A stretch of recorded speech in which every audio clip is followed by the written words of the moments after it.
many heads screaming out, stop snitching? What if Adam and Eve ain't eat the fruit? You think we'd be able to see the truth? Or what if Albert Einstein ain't think of the nuke? Or Smith & Wesson ain't teach us to shoot? You think there'd be as many plays out there if there was no boost? Matter of fact, what if white man hung off a noose? Would it still be cool to say nigga? Or maybe we would make six figures? Or would we wanna be crackers? And all the whites would be rappers? What if Martin Luther King survived? You think the New Orleans flood would've caused him to drop and die? I wonder what if and see what is. Stand back from the picture and ask yourself why. What if life was an all you thought? What if everything you knew was gone? What if we switched to rights and wrongs? You think you'd change your route to the road we on? What if life wasn't all you thought? What if everything you knew was gone? What if we switched to rights and wrongs? You think you'd change your route to the road we on? If Christopher Wallace never got murked, how much money would Sean Carter be worth? What if Tupac never got hit with the flame? Would the game still have change filled with these lames? What if Jabari wasn't speeding down the street? What if the bullet Malcolm sent never hit Zeke? A black guy dropped off at the house instead of a stop? Or Ali never got bobbed by the cops? What if the little homie Easy didn't die? Stand back from the picture and ask yourself why. What if life wasn't all you thought? What if everything you knew was gone? What if we switched to rights and wrongs? You think you'd change your route to the road we on? What if life wasn't all you thought? What if everything you knew was gone? What if we switched to rights and wrongs? You think you'd change your route to the road we on? What if? What if?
welcome to the Fourth Branch program. Glad you can make it. I am MD. This program is dedicated exclusively for those with common sense, a spirit of patriotism, and a determination for a more perfect union. Stay tuned as we begin the discussion of a very important, interesting, and enlightening topic. Hope to hear from you soon. Happy listening.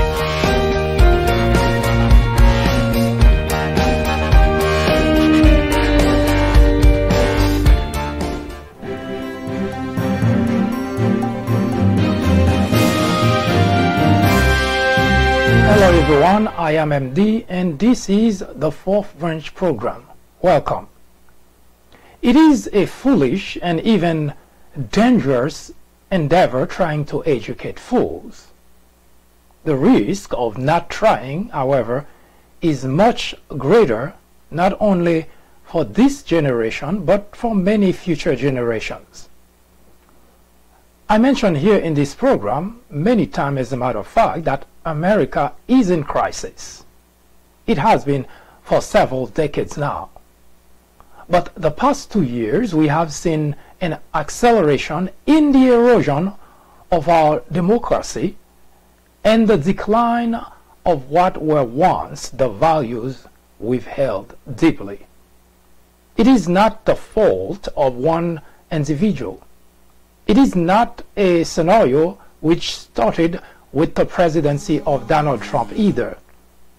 However, with the complicity of the Republican legislators, elected officials, representatives, who are more concerned about their political career over the loyalty to the nation, and organizations such as Fox, which are more interested in filling their coffers, even to the detriment of the country, future generations may not have much of a country to be proud of.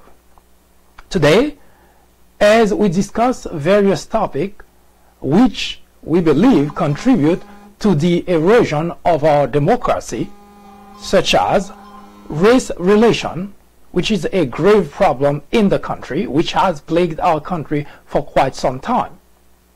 We will also approach a very brand new issue that has been debated in Congress since the midterm, which is the Green New Deal. We will debate and present the common sense aspect of this discussion in order to understand what really is going on with that particular topic or with that particular legislation which is proposed by the new Congress. We also will discuss the importance of, or the necessity rather, for we, the people, to demand the impeachment of Donald Trump, irrespective of your political party, irrespective of your political affiliation, no matter how much you think you support a particular individual, or how much you believe that individual is doing a fantastic job, it is important for the sake of our country to safeguard the integrity of the presidency, and if we ought to do that, we ought to abide by patriotism, not by political affiliation. And at the same time, we will also approach the importance of the necessity to get rid of Republican representatives. Now, we are not just talking those issues for the sake of talking about them, but rather to show how detrimental the behavior of the Republicans have been to the country for the past 2 years, most specifically. As patriots, we cannot just shrug it off. We cannot just expect some miracle or some superpower or some hero to come and rescue us. We, the people, are responsible to remedy the situation. So those issues, they are sensitive, they demand sacrifice. And in fact, that's what patriotism is after all. So when we return, we will discuss how costly it would be to do nothing. In other words, how costly it is to be ignorant in the era of Donald Trump. In 1996, a small network by the name of Fox News was launched with just 17 million viewers. Today, with over 100 million people watching regularly, Fox has become the greatest threat to our democracy, constantly bombarding the airwaves with false information, distortion of facts, and outright lies presented to its audience as news. Fox has created an army of blissful ignorance. According to a survey, 82% of Fox viewers are ignorant of facts and the truth. To keep millions of people in ignorance not only prevents democracy from flourishing, but it also clears the path to authoritarianism, to dictatorship. Martin Luther King Jr. said, "Nothing in all the world is more dangerous than sincere ignorance and conscientious stupidity." Let me finish by saying that democracy cannot survive in an environment where truth and facts do not matter. At Fox, truth and facts do not matter. Indeed, democracy in America is in jeopardy. It is a crisis the country can no longer ignore.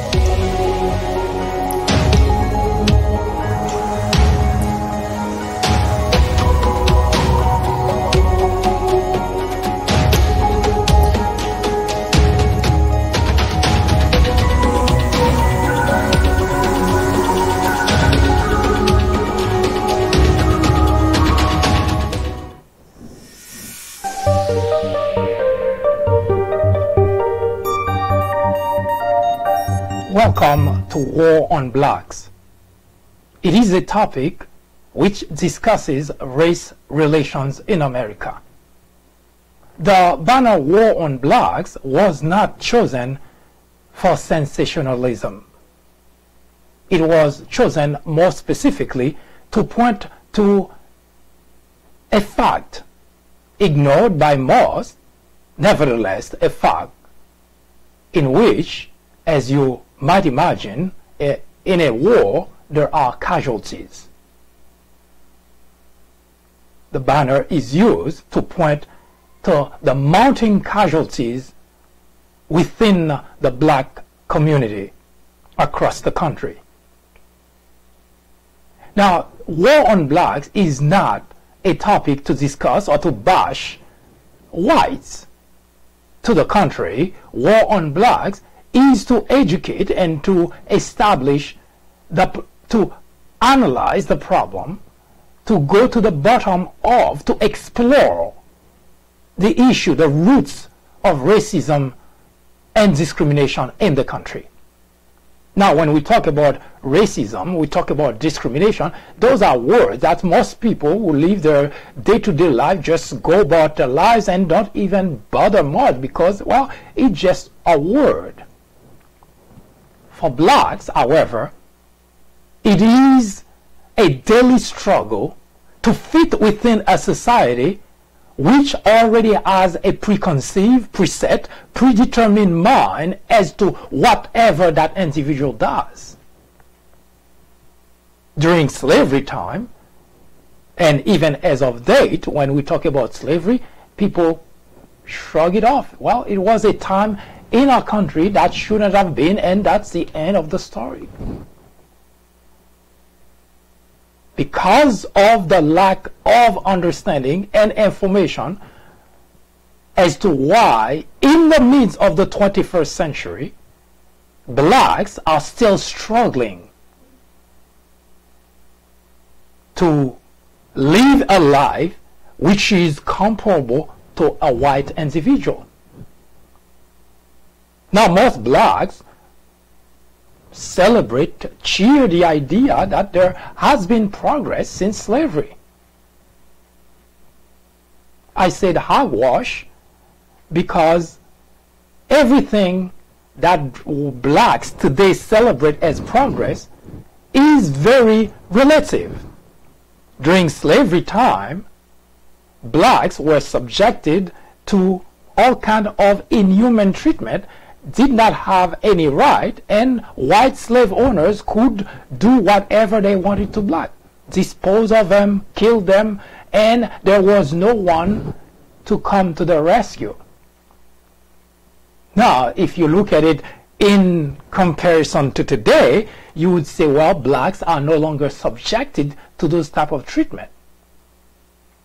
But the treatment of an individual within a society cannot be necessarily compared to another era within a different society. For instance, during slavery, blacks could be killed, hung, executed, and the white would not pay any price for that.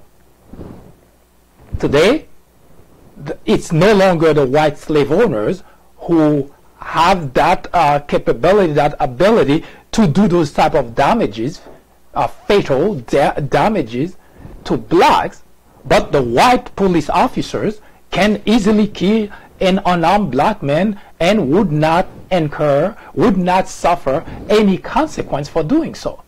And those are not isolated cases that we bring forth to discuss. Now, a number of people have seen that as being over the top, calling a war on blacks. As I mentioned, war suggests casualties. Here is food for thought. In 2017, there were 943 men killed by police officers, 53 women. I'm not sure how you call casualty, what you call that, but this is what casualties are. And you may want to know that out of those numbers, almost 8,000 people that were killed by police officers, only a couple of them were held accountable for the murder, for the execution.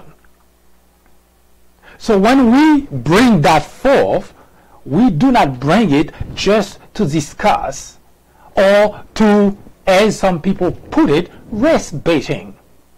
The point of the discussion is to bring forth a problem which is ingrained in our society, to bring it to the attention of those who are in a position to change that predicament and hopefully to eradicate the problem. This is not for political, for any political reason. As we mentioned here in this program, we do not have any political aspiration. We are not associated with any political party or any political path. Our ultimate objective is to eradicate racism, discrimination in America. As I pointed out before here, this is not an issue which is confined to the white supremacists or to the white nationalists or to a small group, to small groups that both blacks and white escape to in order to discuss the issue.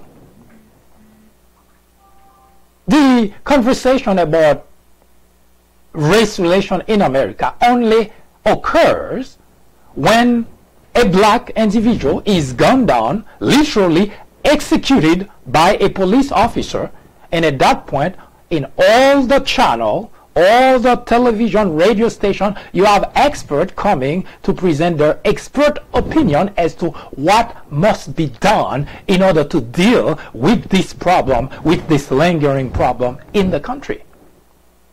In other words, race relation. Why are police officers killing unarmed black individuals? Now, white do suffer in the hands of police officers as well, but not to the extent blacks have. In fact, blacks have been complaining about that forever. Initially, those things were ignored, and every so often when a police officer did not do a good enough job to cover up, they would call that a bad apple. And that's the reason the problem lingers for so long, because we could only pinpoint to those who in the police force have been doing this type of execution of blacks with impunity. When they kill an unarmed black individual, not only they go into the cover-up mode, but their partners help, and when they call the headquarters concoct a story in order to make it look as if, well, the individual who died actually was the perpetrator. For the past couple of years, in fact, we have seen plenty of such examples, which, as I mentioned prior, we will bring these examples forth. Where we have video, we will show the video. Where we have links that provide the information, we will provide those links to show that we are not just talking for the sake of talking about a problem, but the problem actually exists. Now, the problem, as I mentioned, is not just, it's actually a systemic problem. And the reason I say systemic is because here in America, we condone a law enforcement killing of civilian. We don't give life here any value whatsoever, especially if it's a black life. And we have seen it over and over and over. You may recall that in South Carolina, a motorist got out of the car, running away from the cop, and the cop just point the gun and shoot the guy down several times. Had it not been for a video, because according to the report that the cop sent to the headquarters, we heard the audio that says that the individual was trying to shoot at the cop. And in the meantime, in the video, we seen the cop partner trying to plant a gun on the dead individual. Had it not been for a video, that would have been the story. A black individual pointing a gun or trying to shoot at a cop, and the cop shot the person. In Chicago, Laquan, we saw that very clearly, where the cop who actually emptied his gun on that individual say the guy was walking towards him in confrontational mode.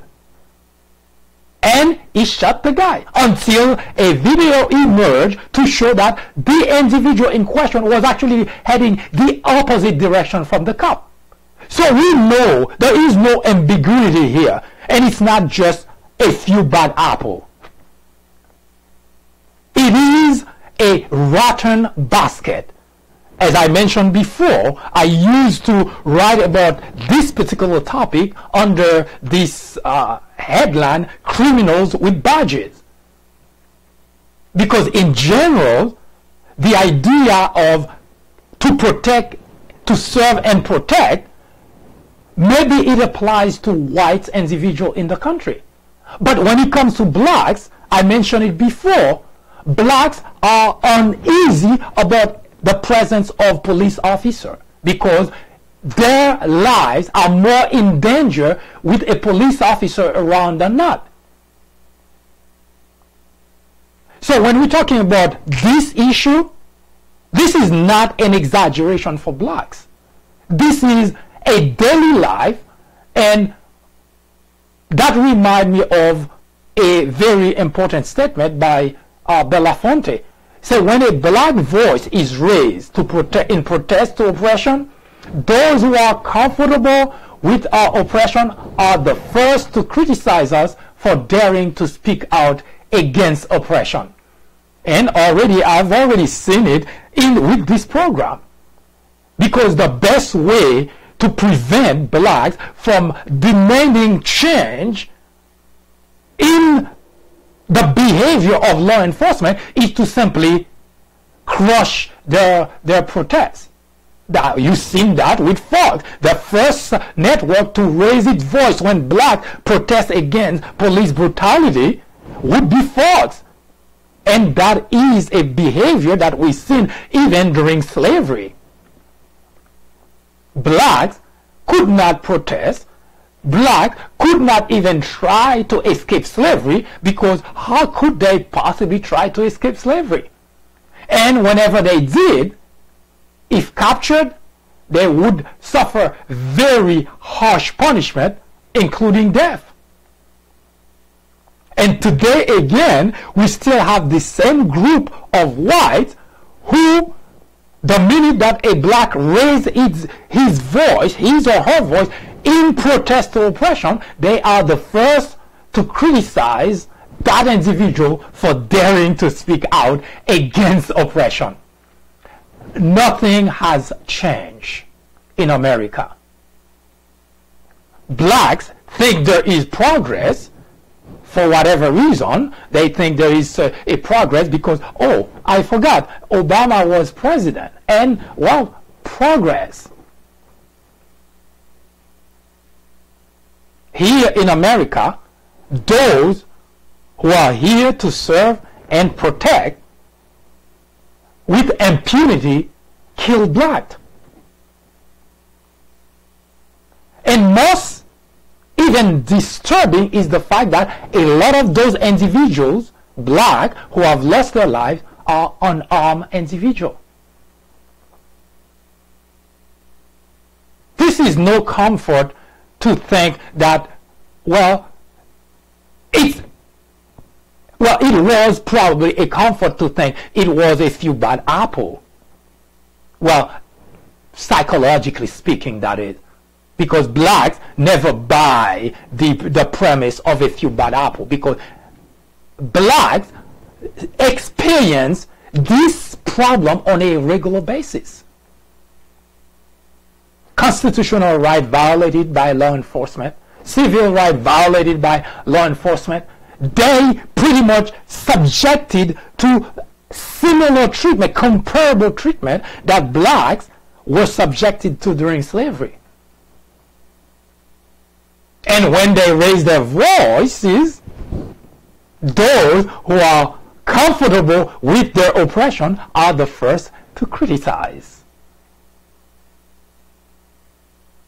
Now, I'm going to show you a very disturbing example of, and in case you haven't been watching this program, we have been working our way from slavery to modern time, and in the process we have looked at a number of interactions between blacks and whites, and we also are currently analyzing what transpired, what happened beyond the Civil War. The Civil War was the breaking point in history during which society, both blacks and white, decided that slavery was not acceptable.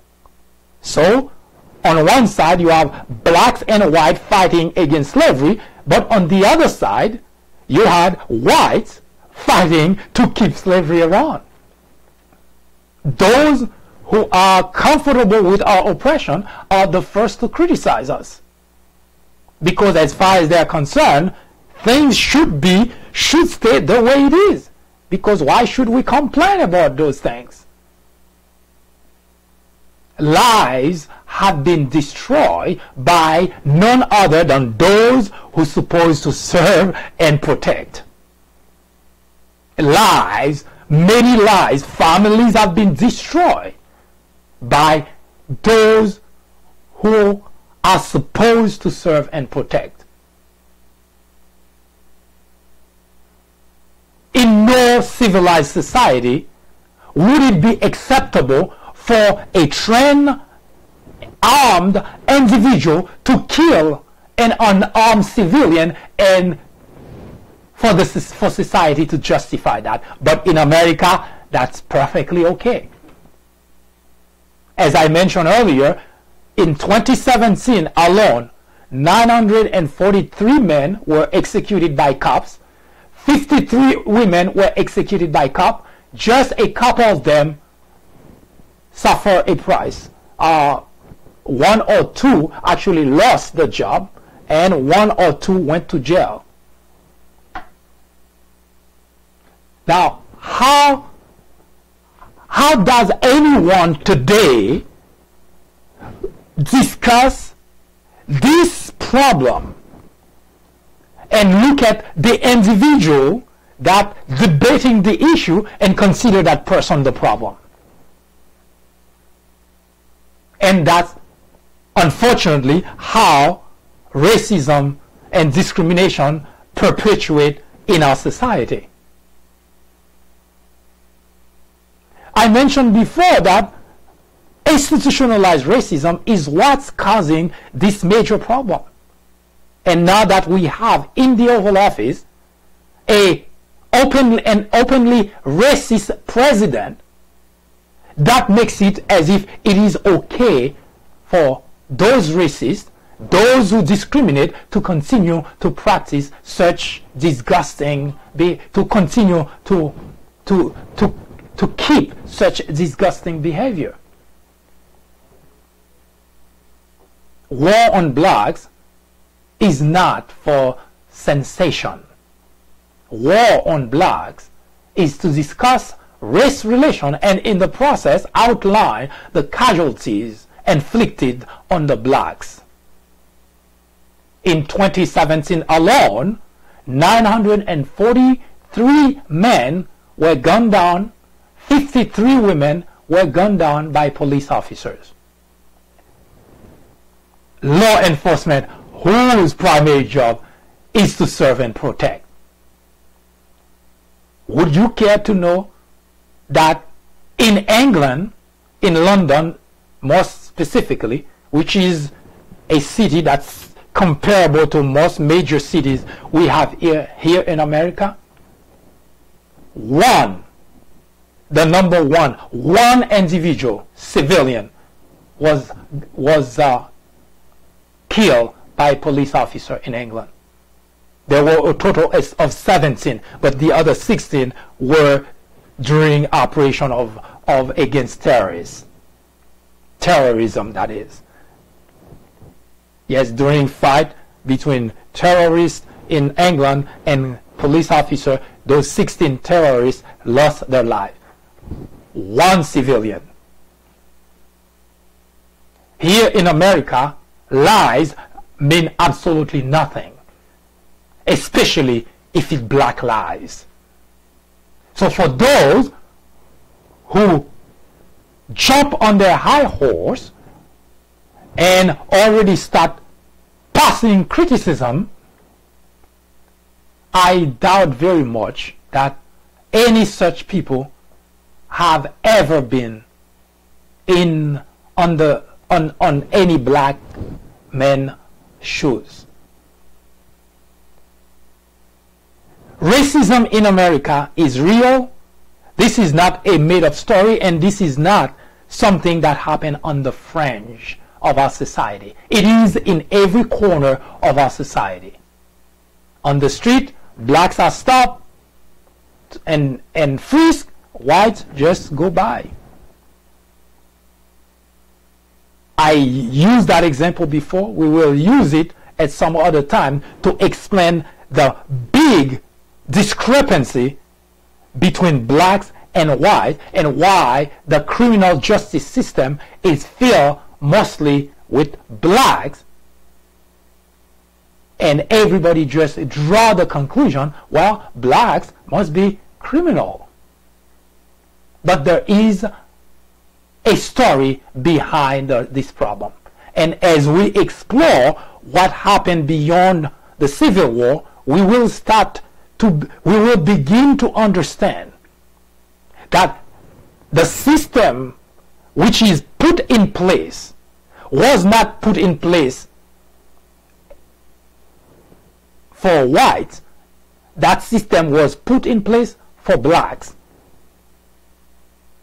That unfortunately, in the midst of the 21st century, blacks the system is still here, and blacks continue to be victim of the system. We will debate that. Now, if you don't have any knowledge, because it's okay not to have any knowledge, but you cannot sit on your high horse and start to criticize those who raise voices in protest to oppression, because you have no idea what it is like. And here in America, blacks live that life on a regular basis. This is not a movie. This is not an exaggeration. In fact, whites, in particular those in position to do something, usually shrug off whatever they heard because they used to think blacks exaggerate the problem. Now, even with the advent of technology, cell phone, drone, to show us what has been going on, we have just scratched the surface of how law enforcement have been behaving or dealing with blacks in comparison to whites. The problem is real, the casualties are real, and blacks in the midst of the 21st century continue to suffer in the hands of those whose primary duty is to serve and protect. When we return, we will give you an example of an individual who was killed.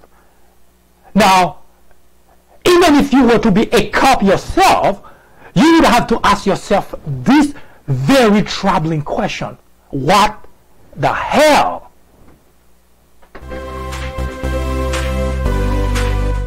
I am MD, host of the Fourth Branch program, inviting you to join me every Saturday at 10:30 a.m. and every weekday at 2 p.m. for discussions of social political issues and to dissect the meaning and the importance of current events, as well as to understand topics of legislations. The Fourth Branch Project is not associated with any political party, and we at the Fourth Branch do not have any political agenda or aspiration. Our ultimate objective is to work towards achieving a more perfect union by removing ignorance, the biggest obstacle to our democracy. Stay with us. We will be right back.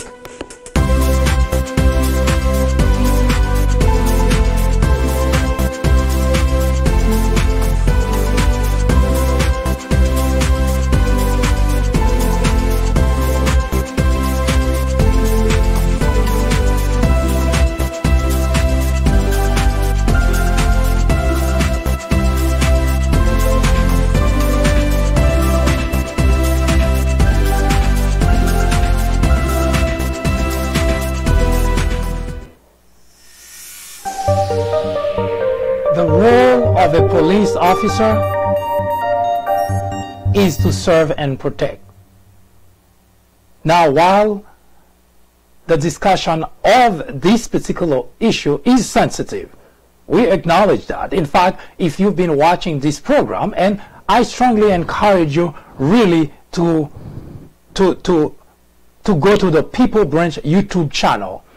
Go to the People Branch YouTube channel, follow those steps. As you see, step 1, go to YouTube, step 2, type People Branch, etc., etc. I strongly suggest you go to the People Branch YouTube channel and take a look at previous video that we have produced in relation to this particular topic. We have been talking about this topic for quite some time now, and there are plenty of video that have established a basis for the conversation about race relation. As I mentioned earlier, our goal is not white bashing, because in every single one of those videos, which is archived on the People Branch YouTube channel, you will notice that I mentioned that we know we acknowledge that there are two groups of people in the country. There are millions of whites who are racist and who discriminate. And there are millions of whites who are not racist, who do not discriminate. Thus, the big problem in the discussion of race relation in America. So we know that the problem is not black and white, no pun intended. It is a very complex problem. But in order to solve any problem, complex or not, the problem has to be acknowledged. So if that cannot happen, as some people have already suggested that I should just shut my mouth.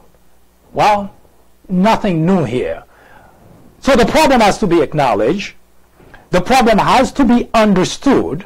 And that's what we're trying. This is where we're at this point. We started during in the period of slavery to understand the dynamic, the interaction, and we're trying to work our way through the process and understand the system that was put in place and expose that. And once we expose the problem, once we expose the system that contribute to perpetuate the problem in our society, then we can begin to find ways to get rid of the system. In other words, to eradicate the problem.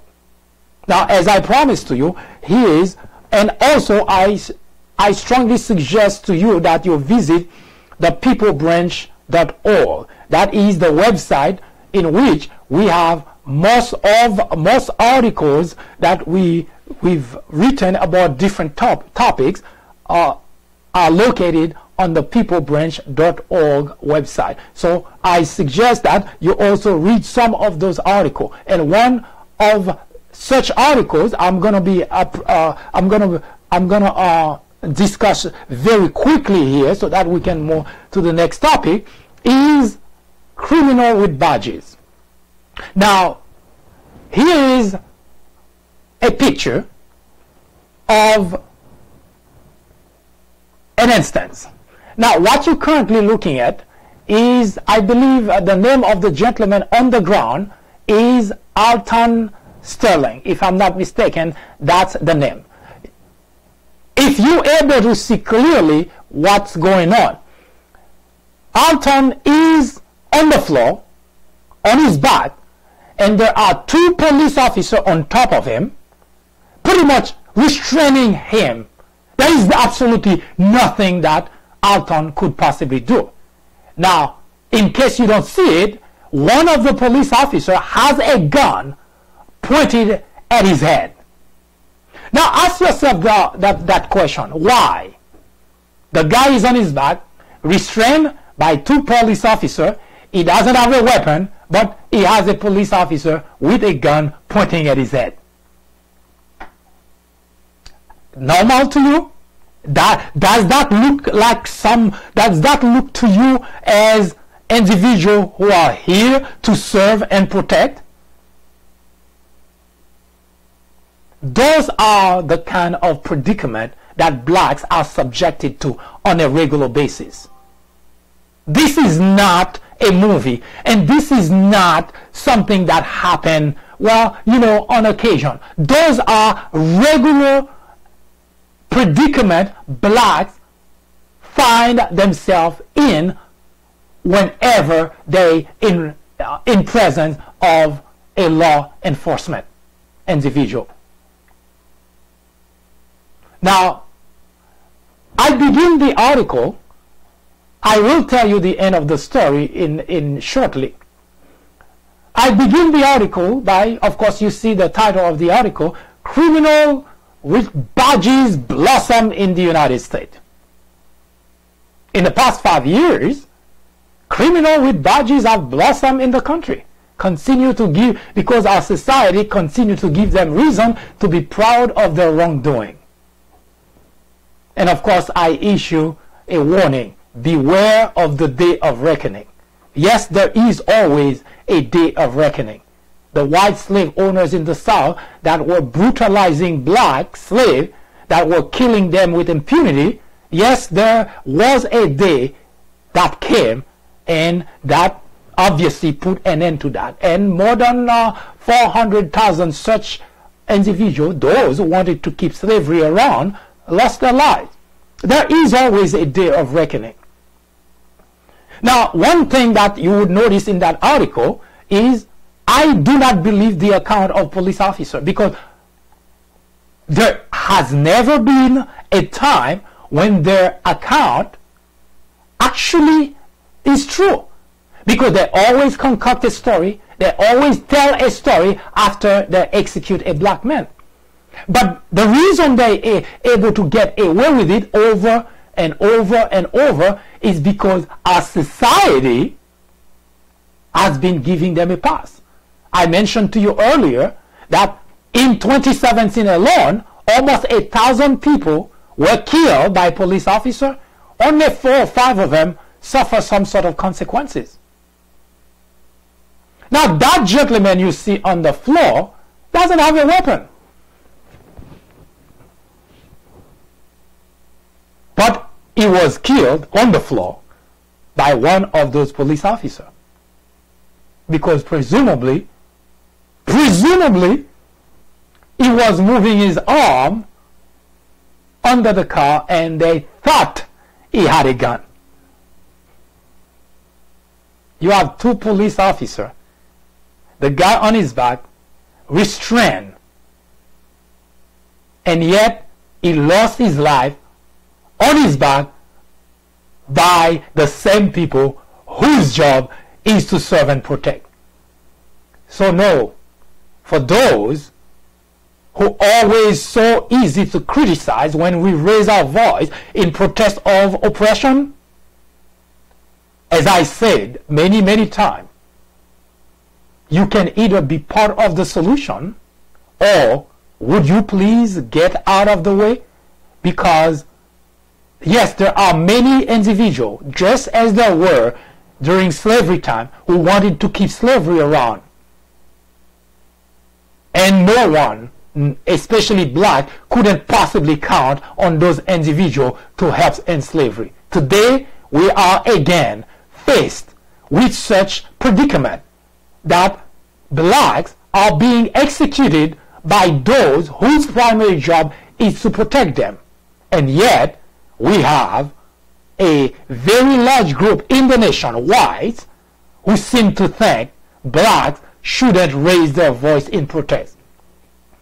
And let me say, I'm asking you at this point, if you cannot be part of the solution, to simply move out of the way, because this problem ought to be resolved and our society cannot continue to condone law enforcement when they gun down an individual, especially an unarmed individual. Hi, I am MD, host of the 4th Branch program. War on Blacks is a topic added to the 4th Branch programming in order to discuss the intricacies, the complexities of race relation in America. The goal is threefold. 1. To bring attention to the various forms of prejudice, discrimination, and racism in the country. 2. To expose the undeniable presence of such in every aspect of life and every corner of our society. 3. To extricate us all from the ignorance, the indifference, or the complicity.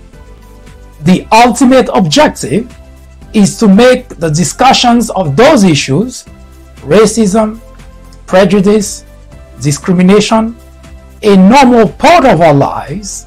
Then, and only then, will we as a society be able to eradicate the problem. Martin Luther King Jr. said, "Nothing in all the world is more dangerous than sincere ignorance and conscientious stupidity."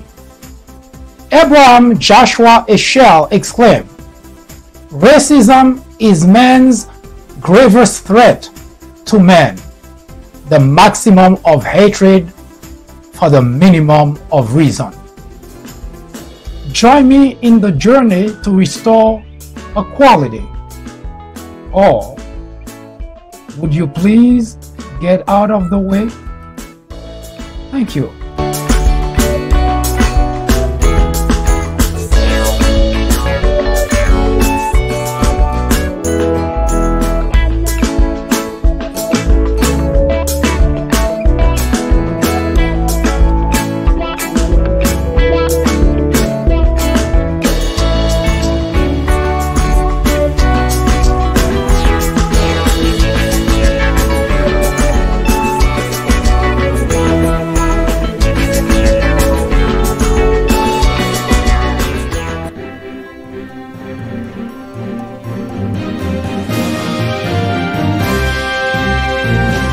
If I were to ask you, what do you think Trump's vision is for the country? What would you say? What do you think it is? He may have a vision. Maybe he does. But what is it? Do you know what that is? You see, most individuals who vie for the Oval Office, the highest post in the land, always dream of doing something great for the country. Not for themselves, but for the country. Because they love the country. They want to see the country more go forward. They want to see something great happen to the country. What do you think Trump's vision is? If any. Now, before we will come back to discuss why we believe that we, as a country, should demand the impeachment of Donald Trump. If you ask anyone, historian, or if you are someone who is interested in history yourself, it's not difficult to find out that the country has never been in the predicament that it is today, which is to have an individual who sits in the Oval Office who doesn't hide that he's racist, who doesn't hide that he has no concern for anybody but himself. He is all about himself. But what is most troubling is the fact that those individuals who support him do not have any idea that that person that they so much want in the Oval Office couldn't care an iota about them. They think Donald Trump likes them, doing things for them. Donald Trump is doing things for Donald Trump. Now, as it is in everything in life, you may benefit, but it's not being done for you. You are not the focus of Donald Trump. But that's not the reason we would obviously ask for the impeachment of Donald Trump. That would be silly. But before we talk about that, I ought to bring to you this new issue that's been debated in the media in Washington. In fact, Republicans have been making fun of it. And it's called the Green New Deal. Now, the person that's behind it is Alexandria Ocasio-Cortez. She's a young woman, was never in politics, for the first time ran and dethroned a veteran. And now she's a congressman representing New York, District of Bronx, if I'm not mistaken. And she proposed, and let me tell you exactly what that is. Yesterday I started the conversation that I mentioned that Al Gore could be considered the pioneer, the individual who tried to warn the country, the world even, of climate change. He was mocked, made fun of, and Republicans in general have always been against that,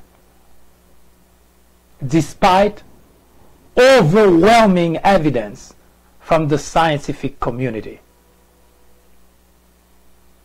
Now I cannot wrap my brain around that issue. Well, actually not the issue itself, around the reason, rather, Republicans, especially the constituent, not so much the politician, because we know why the politicians so much against it, for the same reason they were against Obamacare. You see, I mentioned it before, Republican constituents are naive, gullible, and yes, even ignorant. And as much as it sounds as an insult, it is a proven fact that Republicans are more malleable and they more open to accept the lies from their elected official, from their representative. We know that it has been for eon, but the 2016 proved it beyond reasonable doubt.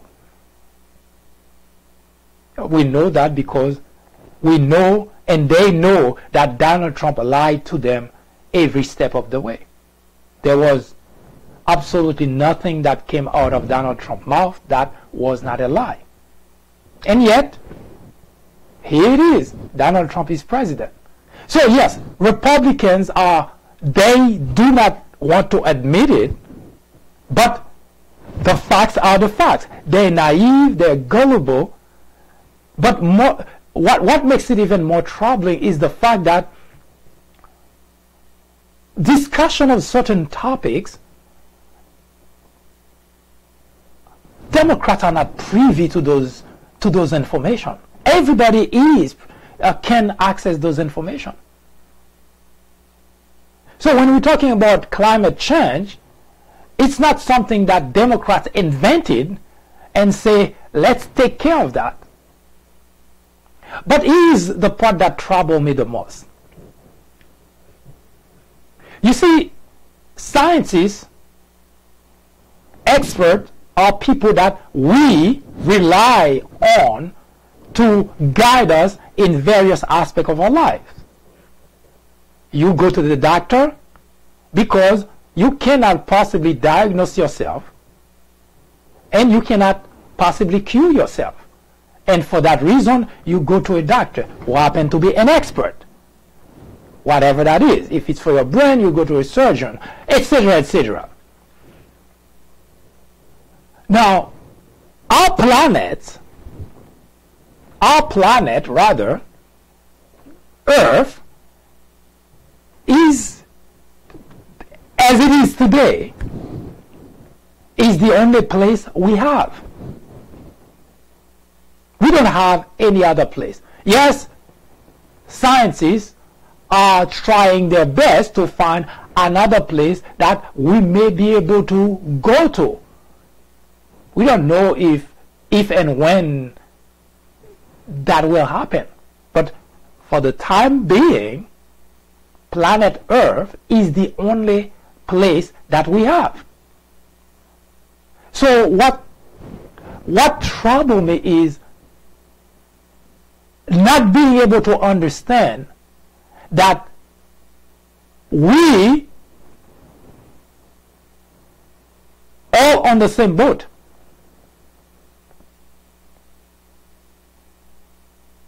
If there were to be a planetary catastrophe, we all will suffer the consequences.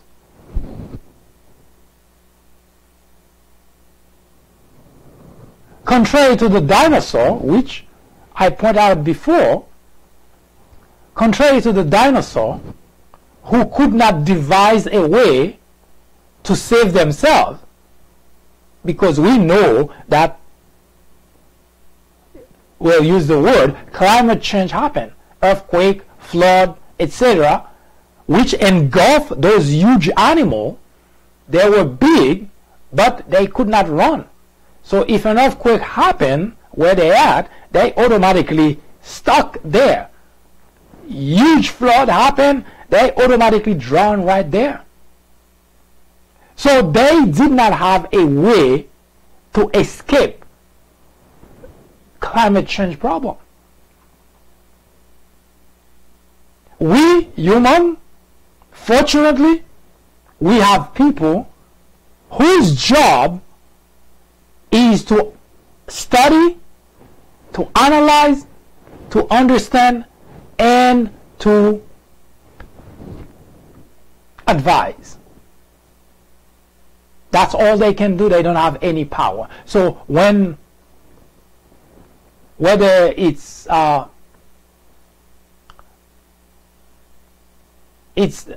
individual studying the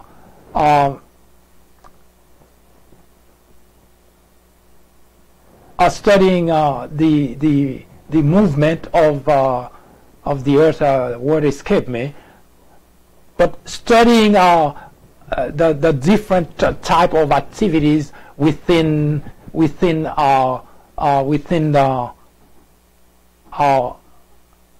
inside our planet.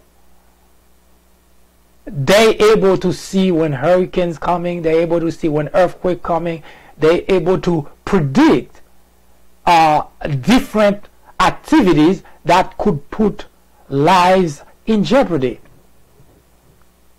So when they do, they pass the information, they communicate the information.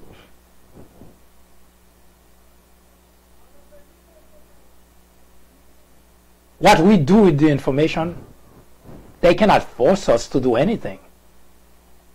But we do rely on those individuals to give us that information. That's why when earthquake is coming and they advise people in specific areas and they say people should get the hell out of that area, then you better listen or you lose your life. If you don't care to lose your life, then you can stay. But the bottom line is you are armed with information.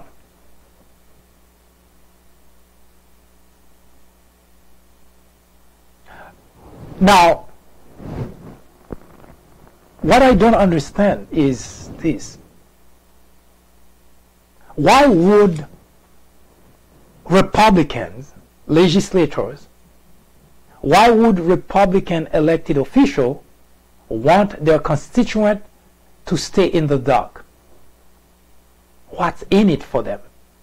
Always think of it this way. No one does anything just for the sake. There is something in it for them.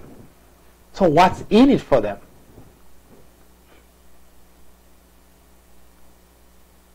Think about it.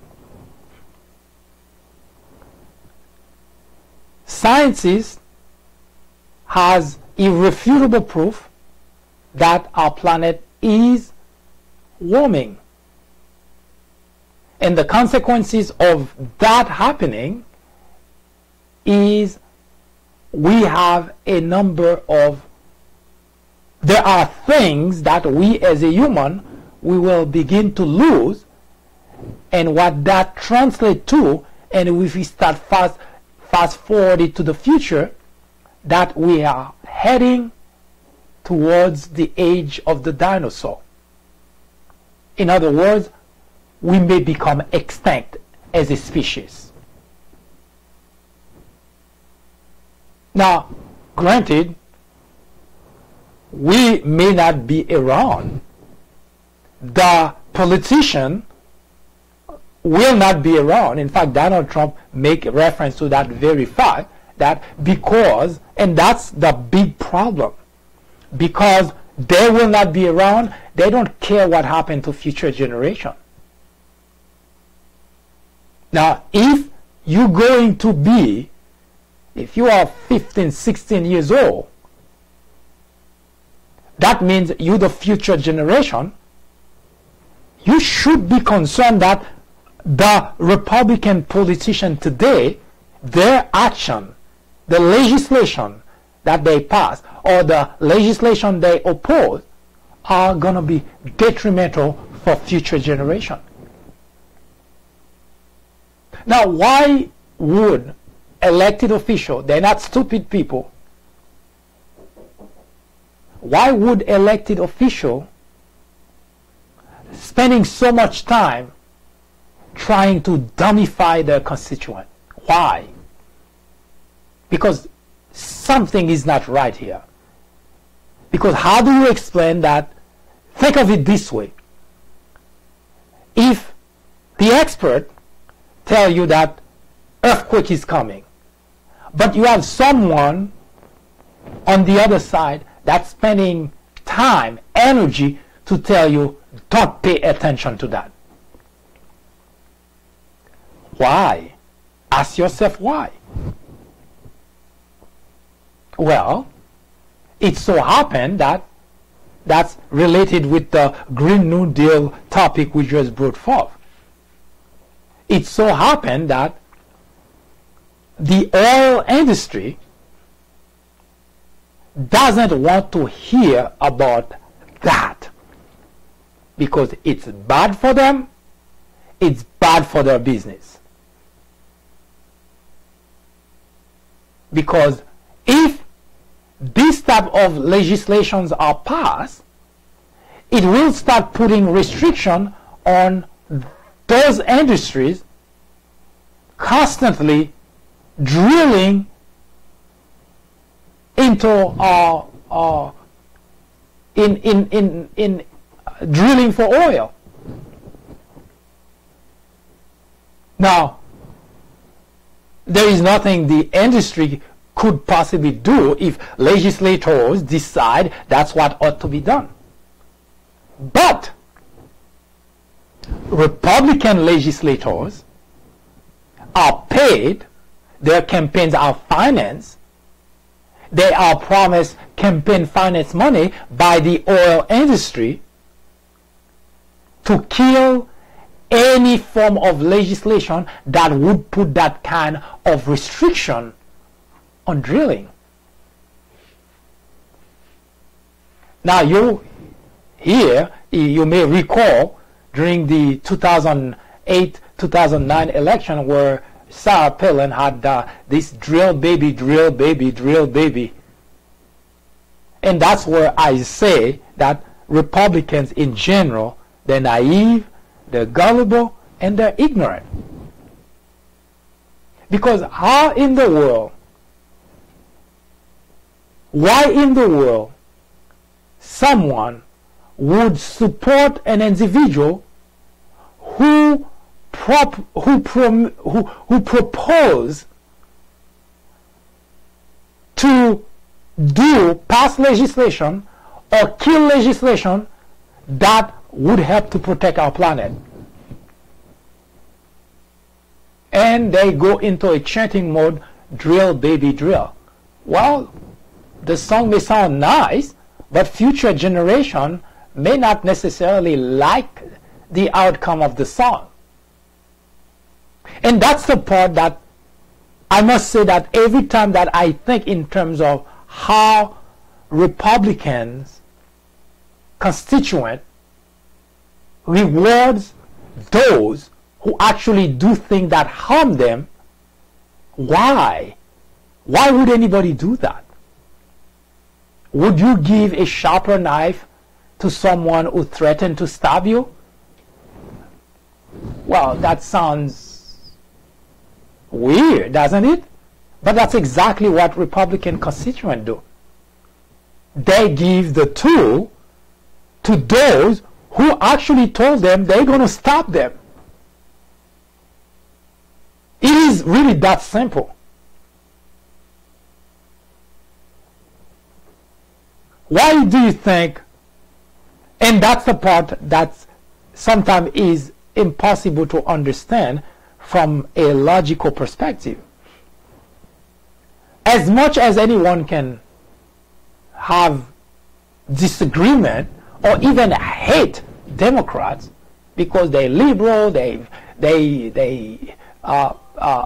they promote homosexuality and so on and so on. You can have a set of argument against. Now, all those things are personal. They do not impact your lives. Because someone who is homosexual, how does that impact your life?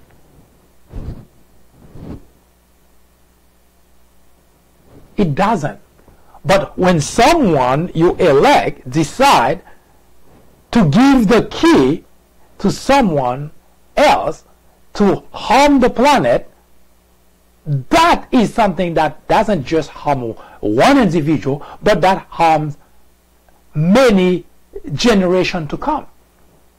And what that means is future generation will suffer because of your very decision today. So the best way to look at whenever you decide whom you should vote for,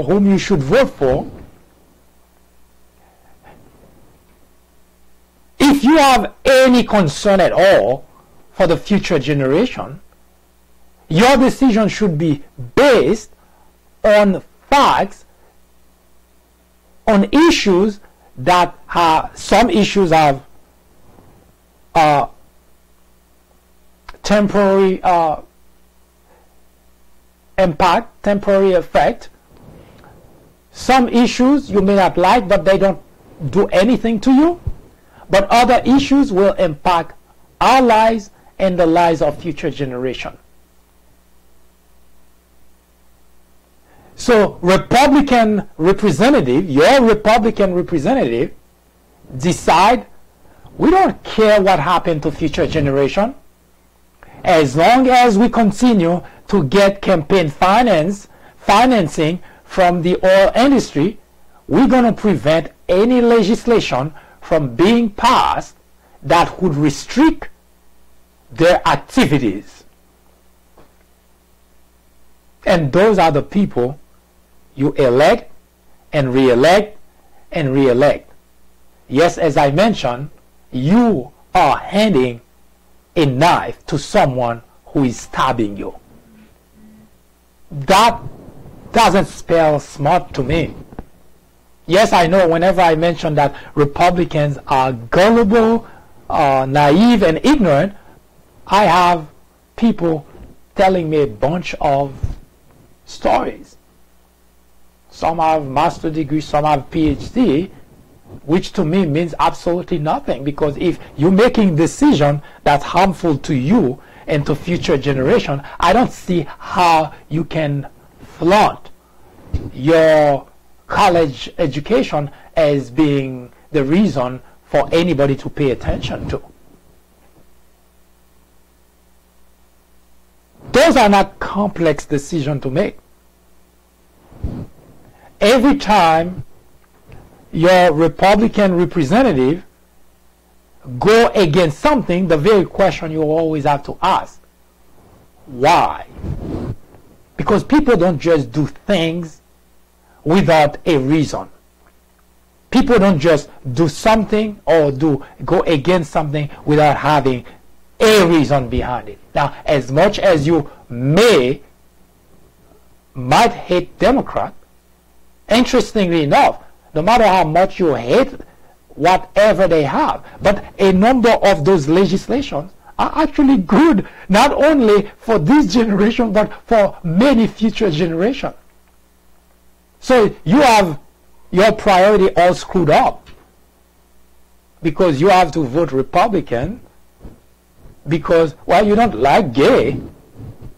You don't want anything to do with gay, but while you don't want anything to do with gay, now you are helping to destroy the planet and to make life much more miserable for future generations. What a choice. So you are responsible when you make those type of choices. And that's the reason I say you should consider getting rid of your Republican representative, because their decision, I would say most of their decisions, are geared to do harm to the nation and to future generations. Obamacare, what did you see on Obamacare? They tell you it's bad, it's a death panel, it's going to cost jobs, and so on and so forth. Why do you think they were telling you all that? Because it was bad? No, because they were protecting the insurance company. You see the problem?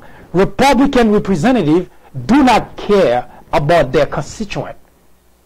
They're more concerned about protecting the industries that funding their campaign, even if that means killing their constituent. Of course, killing their constituent slowly.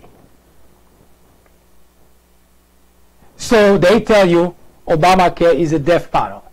It's going to kill jobs. It's bad for the country. And yet, midterm 2018, they come back and tell you, if you elect me, I'll make sure that you're protecting against pre-existing conditions. That was part of the deal in Obamacare. Why didn't they support it? And I guarantee you, all those individuals that lost, if they got back the House, they would have moved forward and continued the repeal of Obamacare, because that's what they do. You elect them, you re-elect them, and they do exactly what is harmful to you. And that's the reason it's mind-boggling to me how a smart individual can justify over and over and over elect people who do things which harm them.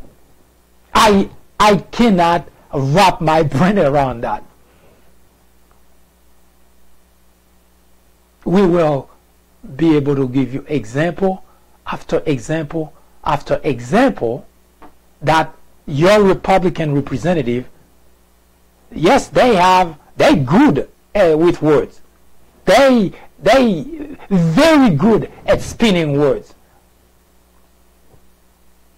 But when it comes to action, when it comes to legislation which benefits you, no, don't look to your Republican representative for it. I remember when John Kerry was bidding for the presidency of the United States, he used to say something that stuck in my mind. He said, if you want to live like a Republican, you must elect a Democrat. Now that sounds, actually that, in fact, he's right about that. Because Republicans destroy the way of life. They come up with legislation that eventually will destroy the planet. They come up with legislation that put burden on the taxpayers. Look at what just happened in 2017. They passed a $1.5 trillion tax cut. 85% of that money went to large corporations and wealthy individuals. But we, the people, are responsible for the whole thing. Yes, when I say that, it's not just conversation. We have proof, legislation that Republicans push, get support for, and pass, and all detrimental to the constituent, detrimental to the nation. And today, we have the Green New Deal, which we will continue the next day and show you why you today, if you concerned at all about future generation, your children, your grandchildren, it is time you get rid of your Republican representative, because failure to do so is signing the death warrant for future generation. Literally speaking. Ignorance, they say, is the biggest threat to any democracy. Indeed, it is. Plato, a Greek philosopher born in 427 BC, said that ignorance is the root and stem of all evil. Today, Members in the Republican Party wear ignorance as a badge of honor, while the rest of the country watch powerless the destruction of a country which was once the envy of the world. The media is the enemy of the country, said Donald Trump. The Democrat legislators are obstructionists for not going along with everything the president wants. The Department of Justice is biased for investigating corruption in the Trump administration. This is the United States of America. Any question? Donald Trump is wrong to call the media the enemy of the people. Throughout history, dictators, authoritarians have always tried to delegitimize the media in order to get away with corruption, scandal, and yes, even abuse. Adolf Hitler did exactly the same thing in 1933, accusing the media of fabrication. Journalists are not in the business of fairness. Our only business is to be objective. It is our duty to hold Trump and every administration accountable. Today, it is urgent. It is necessary. It is critical. Our very freedom depends on it.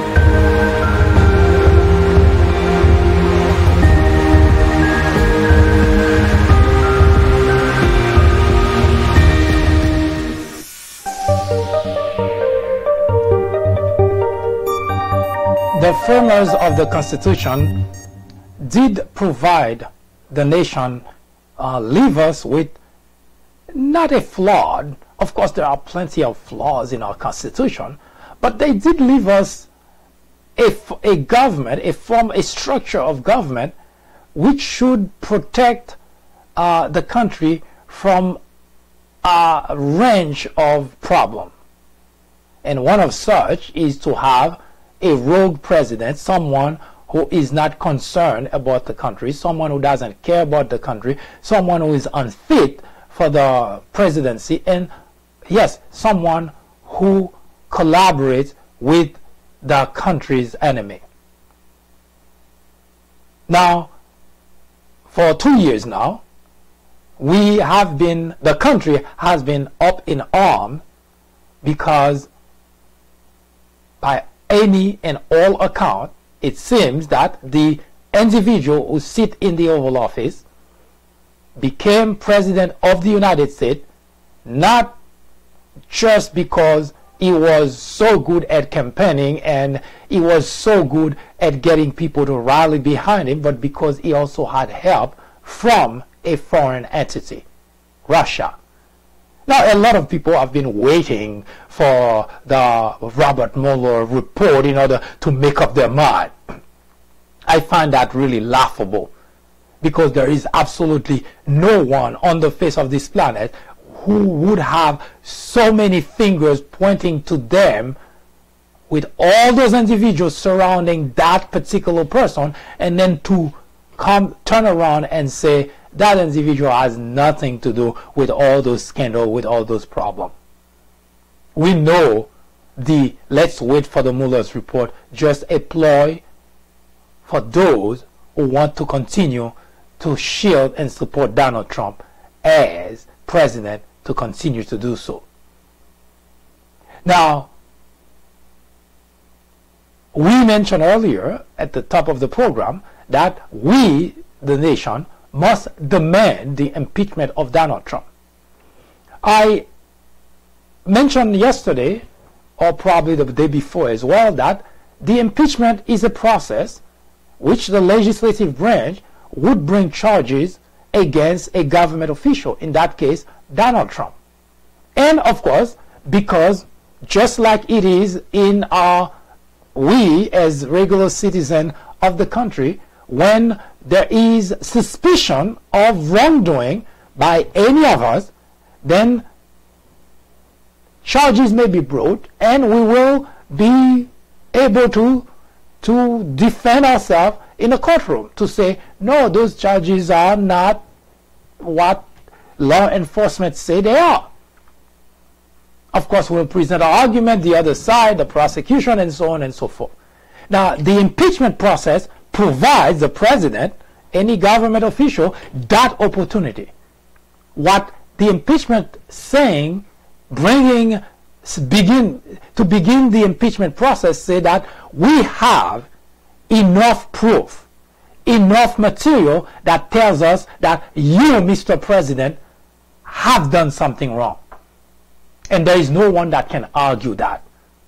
There is no one that can argue to the contrary. Now, the whole point of the impeachment process is to find that, yes, that's true, no, it's not true. But it is necessary because when we have, remember, the presidency of the United States is the highest post in the nation. If we cannot hold, if that person cannot be held to a high standard, then what's the point? Why would we, what exactly what are we looking to as far as the President of the United States? That individual is supposed to be a role model, supposed to be an example, not just for people here in the United States, but for people across the world. The world used to look up to the United States for guidance. So, which means the presidency of the United States is that important. So we cannot let one individual trash the presidency of the United States. As such, when situations like that present themselves, we as a nation, we have the obligation to impeach the individual so that not only we can preserve the integrity of the office, but we can show to the world that we value that office as much as you do. The Republicans control both houses for the past 2 years, and they decide, we don't care. And that's one more reason that if you are a Republican, you should get rid of your Republican representative, because they also contribute to the destruction of a nation which the whole world used to look up to for guidance. So it's not just Donald Trump. Now, here is something that, an article that I wrote, I believe on April 12. April 12, that's an article that was written before, even before Robert Mueller was appointed special counsel. Now, to give you a sense as to how long since I know that Donald Trump actually was colluded with Vladimir Putin. So, while the whole world is waiting today for the Robert Mueller report, it was pretty obvious that there was no doubt that Donald Trump did collude with Russia. Now, I suggest that you take a look at that article, which actually you can find on the peoplebranch.org. If you go to the peoplebranch.org, you will find that this particular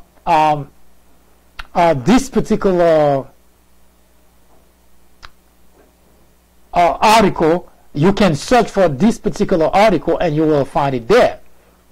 So here is what I mentioned in that article. And remember, once again, that article was written on April 17 or 12, which I'm not sure anymore. It is, I'm going to jump from actually I should read the first paragraph as well.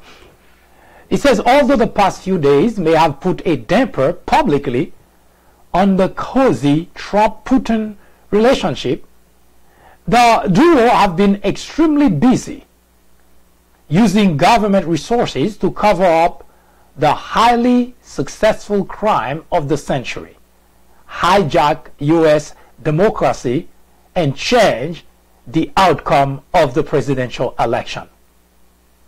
And the second paragraph said, it is now without doubt, and I even emphasize that, I put it in blue, it is now without doubt that Donald J. Trump colluded with Russian President Vladimir Putin to change the outcome of the presidential election. As you can see, I wasn't waiting for the Mueller's report to get to the bottom of this thing. Now, you can read about all of that, but let me show you what Mr. Trump has been doing and what Mr. Putin has been doing in order to kill any possibility of anyone finding out what really did go on during the presidential campaign.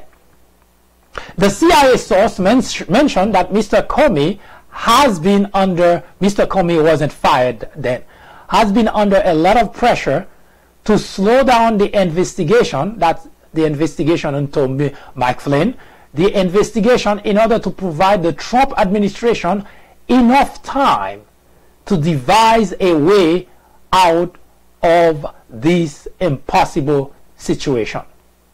Now, here's what the White House did in order to see if they can help kill the whole investigation. Chief of Staff Reince Priebus, remember Reince? He was at some point he was the chairman of the Republican Party, and of course, as chairman, he became the chief of staff for Donald Trump. A very short time that he spent as chief of staff. But anyway, Chief of Staff Reince Priebus attempted very early on, well before Mr. Comey even revealed to Congress and the nation there is an investigation into Trump's collusion with Russia, to curb any attempt by FBI to begin or to continue the investigation. Yes, that's number one bulleted point, that Chief of Staff Reince Priebus, not on his own, he didn't just decide to do that. Mr. Trump sent him to Comey's office in order to try to talk Comey out of investigating Mike Flynn. Number two, Chairman Devin Nunes was not appointed to lead the House Intelligence Committee on Trump's collusion with Russia by accident. No, it wasn't an accident. And the reason we at that time pointed that that was no accident is because everybody knows that Devin Nunes was helping the Trump administration during the transition, which, in other words, Devin Nunes is a Trump person. So having someone who was very involved in the transition of an administration cannot possibly be placed as chairman to lead an investigation on that person. That just doesn't make any sense. Think about having a cat investigating a rat. Anyway, so that was number two. Now we talk at length about Devin Nunes. Again, I strongly suggest you go to the peoplebranch.org in order to read about those different actors who were working very aggressively to help Trump kill anything that could have provided the information way before Robert Mueller was appointed. And number three, we had Paul Ryan. Paul Ryan is the Speaker of the House. How did Paul Ryan decide to appoint Nunes as chair of the committee? Ask yourself that question. Now, Ryan is not a stupid person. And Ryan also did have a lot of reservation about Donald Trump. You may recall that during the primaries, even during the general election, Ryan did have a lot of reservation. So, and he's not stupid. How did he get to the point of appointing someone who was helping with the transition of an administration now to become the chair of the committee to investigate that person? You don't have to be a genius to see that there is something that smells bad about that. Now, those are examples, and there are many more, are examples that the Trump administration used in order to obstruct the very investigation that was supposed to take place and to find out exactly what Russia has done. Now, that particular article, now I gave you the Trump side. There is a Vladimir Putin side, which we will approach tomorrow when we continue with this conversation about why we as a nation should demand the impeachment of Donald Trump. Because by any analysis, Donald Trump has done great damage to the nation. Ignorance, they say, is the biggest threat to any democracy. Indeed, it is. Plato, a Greek philosopher born in 427 BC, said that ignorance is the root and stem of all evil. Today, members in the Republican Party wear ignorance as a badge of honor, while the rest of the country watch powerless the destruction of a country which was once the envy of the world. The media is the enemy of the country, said Donald Trump. The Democrat legislators are obstructionists for not going along with everything the president wants. The Department of Justice is biased for investigating corruption in the Trump administration. This is the United States of America. Any question? Donald Trump is wrong to call the media the enemy of the people. Throughout history, dictators, authoritarians have always tried to delegitimize the media in order to get away with corruption, scandal, and yes, even abuse.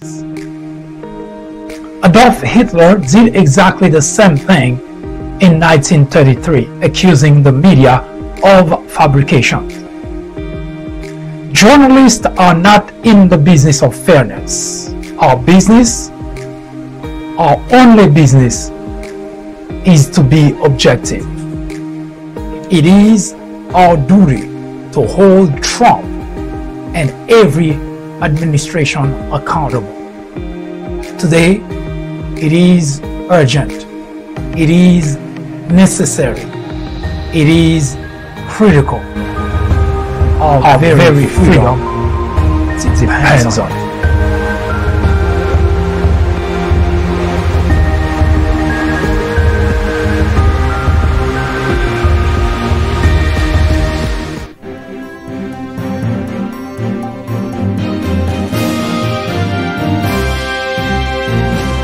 I do thank you that you spent some time with me. I hope you enjoy the program. If you have any question, suggestion, comments, criticism, do not hesitate to contact us.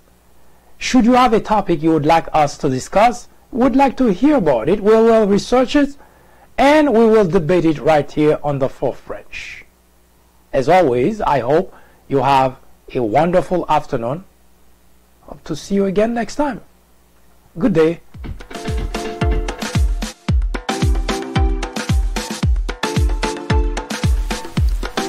The Fourth Branch podcast is brought to you in collaboration with the People Branch publication, which can be found on the People Branch website located at peoplebranch.org. That's peoplebranch.org. That's peoplebranch.org website, in which you will find a number of very interesting articles. My name is Mike Duchesne, MD for short. I hope you have a great afternoon or a great evening, whichever it happens to be. Hopefully you can join me again next time for another interesting episode of this podcast. That was the Fourth Branch, live from New York. Good day.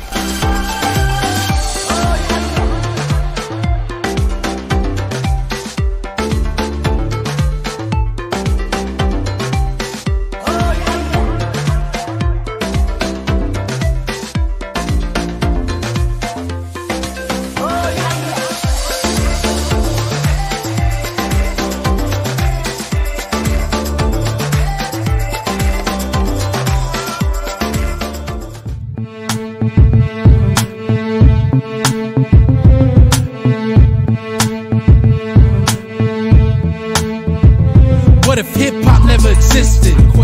Do you think there'd be as many heads screaming out, stop snitching? What if Adam and Eve ain't eat the fruit? You think we'd be able to see the truth? Or what if Albert Einstein ain't think of the nuke? Or Smith & Wesson ain't teach us to shoot? You think there'd be as many plays out there if there was no boost? Matter of fact, what if white man hung off a noose?